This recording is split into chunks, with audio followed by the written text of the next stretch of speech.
to another adventure. My last day in Chicago. You can see behind me, I'm at the Chicago Riverwalk. And we're going to do an architecture cruise, an evening cruise down the Chicago River. Should be a beautiful evening. Weather cleared up, so we should hopefully get some sort of sunset, and then we'll see the city all lit up and nice, and we may learn some things about some history of Chicago. So come along with me, and we're going to take a cruise. I got a nice little view along the Riverwalk here. Got some kayaks going there on the river. Apparently, urban kayaking is a thing now. So they have a whole thing. If you want to rent a kayak, you can do that. But yeah, beautiful. So we have the Tribune building there. That is the Wrigley building with the famous clock tower and architecture. We'll be seeing more of that tonight. And then of course Trump Tower and the DuSable Bridge over Michigan Avenue, which is probably the most famous bridge here. So yeah, pretty nice scenery here. Sun reflecting off the buildings. But yeah, so my last night in Chicago. So I splurged a little bit. This cruise was a little bit over my budget, but it's my last night here, and frankly, I don't know when I'll be back to Chicago next. But it's a great city. I thoroughly enjoyed the few days that I've been here. So, but looking forward to this cruise. My mom took this cruise when she was here a few years ago, and she always raves about it. So, figured I'd try it out. And then tomorrow we are here in the road. So. Let's go down to the boats. It's almost time to board, and let's get this cruise started. This is our boat, the First Lady of Chicago. This is the boat that we'll be taking, and we'll be boarding shortly. This is the tour before us. Oh, and this tour is about 90 minutes, so should be very entertaining. All right, Chicago, the birthplace of the skyscraper, the American skyscraper. So we'll talk all about that. And Chicago has been great architecture. Empire. It did not start off that way. They started off actually selling soap. They gave away the gum as a prize. They found out that people were much more interested in the gum than the soap, so they changed the whole business model. This is actually modeled after a cathedral in Seville, Spain, which originally was a mosque, and it is covered in terracotta.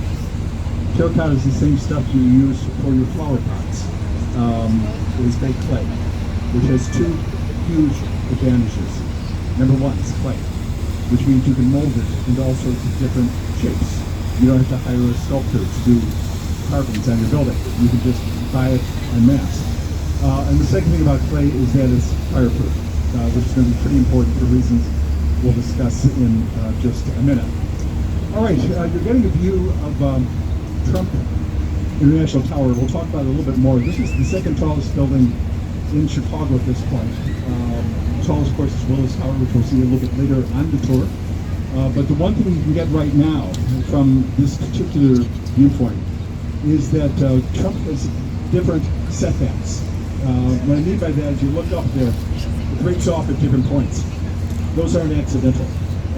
What they were trying to do was to match up with the height of some of the buildings around them. For example, the first one just to the right of the P, which is where the hotel bar is vaguely trying to match up with the base of the Wrigley building, and the other setbacks a little bit further up are trying to match up with the heights of some buildings a little bit further out to the west. It helps on being contextual. And by contextual, I mean buildings are somewhere. In this case, you're by the river. So we're going to put a porthole there.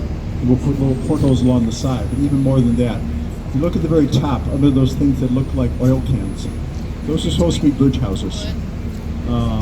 In case you missed it, they put a little bridge in between the two bridge houses so you can see what they were trying to do.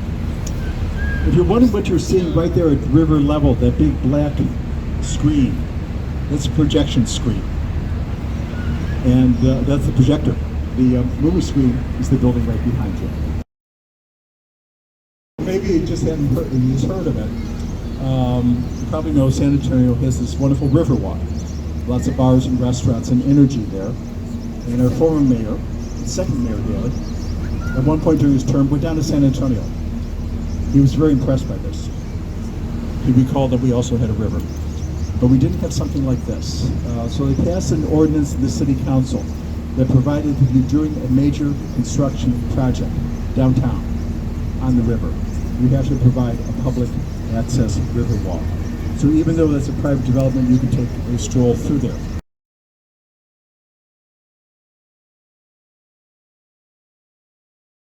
We were certain age. The Montgomery Ward Company closed about 20 years ago. But Montgomery Ward actually came up with a big retailing innovation in 1872. It was called the catalog. The first catalog was one page. After about 10 years, it was about 3 pounds.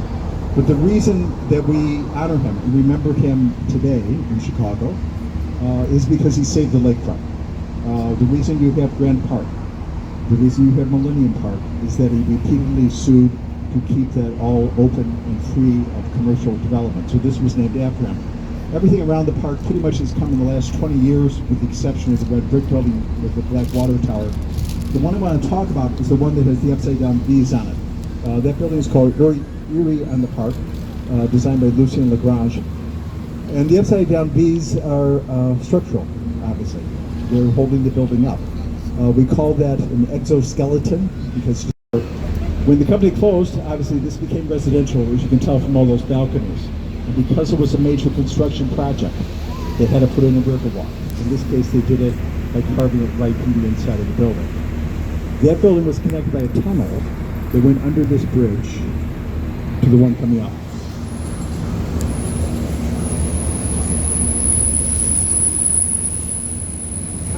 This goes back further. This goes back to 1908.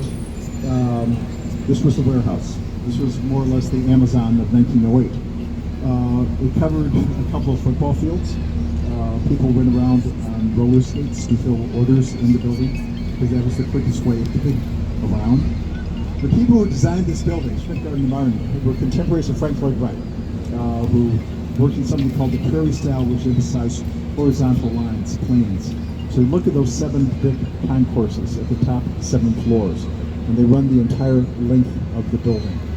Because what they want to do is sort of pull your eye along the whole length of that building. Paper is actually printed.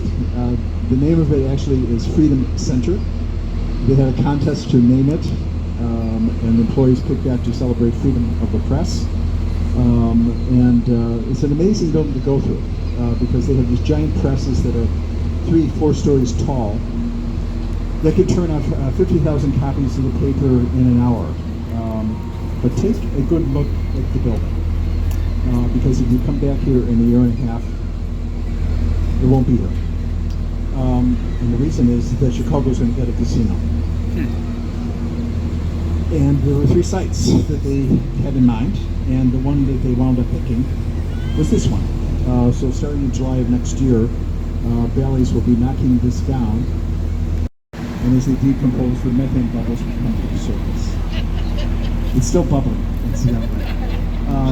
All of this is somewhat disgusting, but what really made it problematic was this. The river starts in the north and it flowed out into Lake Michigan.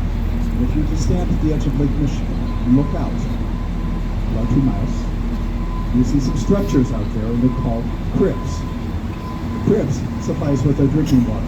There's a water intake system out there, and mattresses in there, which is something apparently they use on submarines when they leak. But by the time they finished, Marshall Field had 17 feet of water in their basement, and so did City Hall. And if you think about what's in the basement of a lot of older buildings, it's the elevator pit.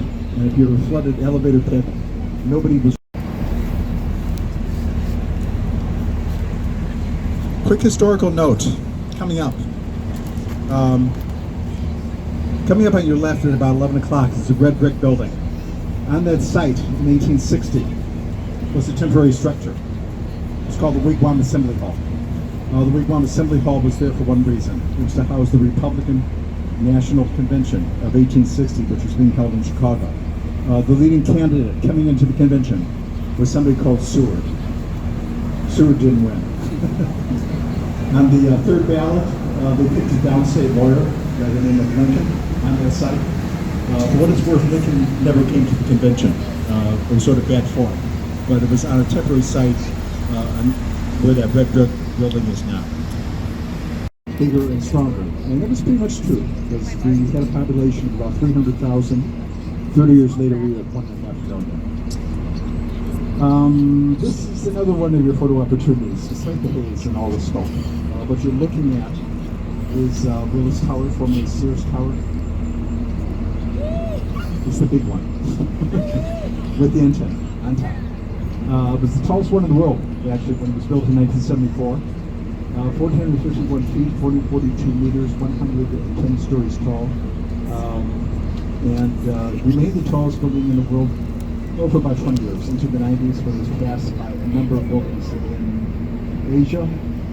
But until a couple of years ago, still the tallest building in the United States until it was passed by the New World Trade Center in New York. There was actually a dispute as to which one was taller. You think it'd be easy, but you can count the antenna on the top, go as high as occupied floor. So when you have these disputes, you have to go to something to resolve. They went to a group which is called the Council on Tall Buildings. Actually, it's a map. It's a map of the river. And that little red rectangle that is kindly lit up is the equivalent of you are here. So, if you're on your boat and you're lost, this is where you come. If you need to do that, you probably shouldn't be out in the first place.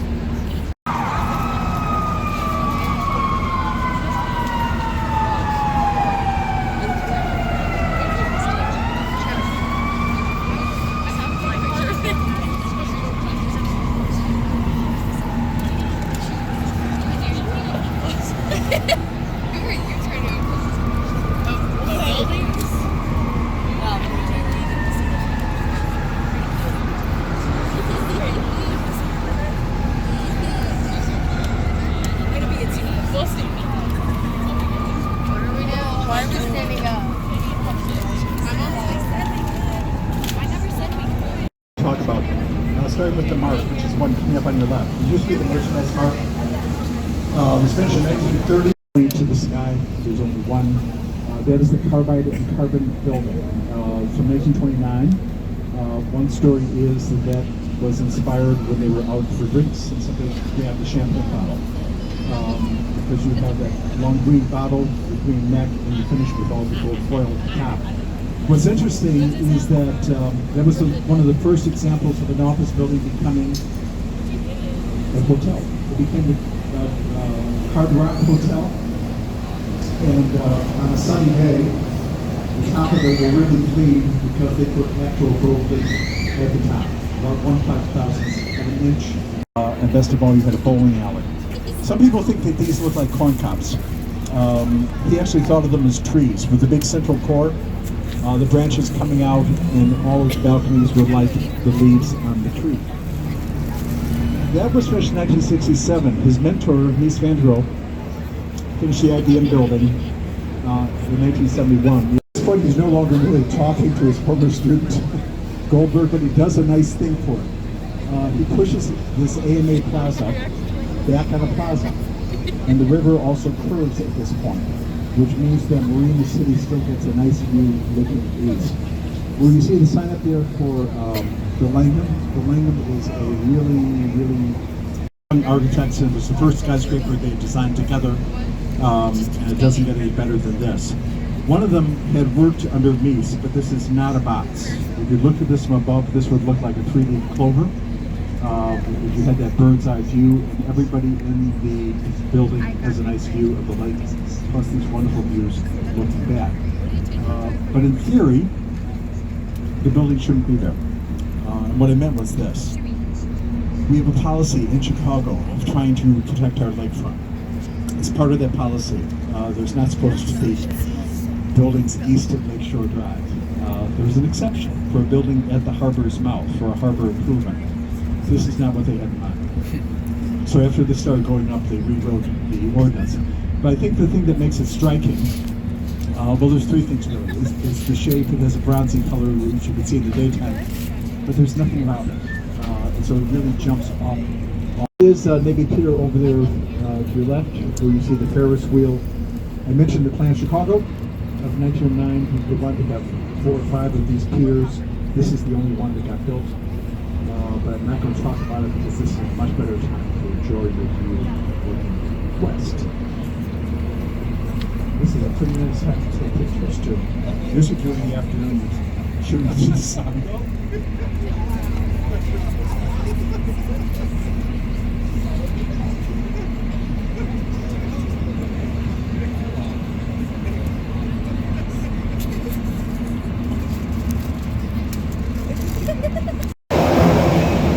There's interesting things with the outside of the building.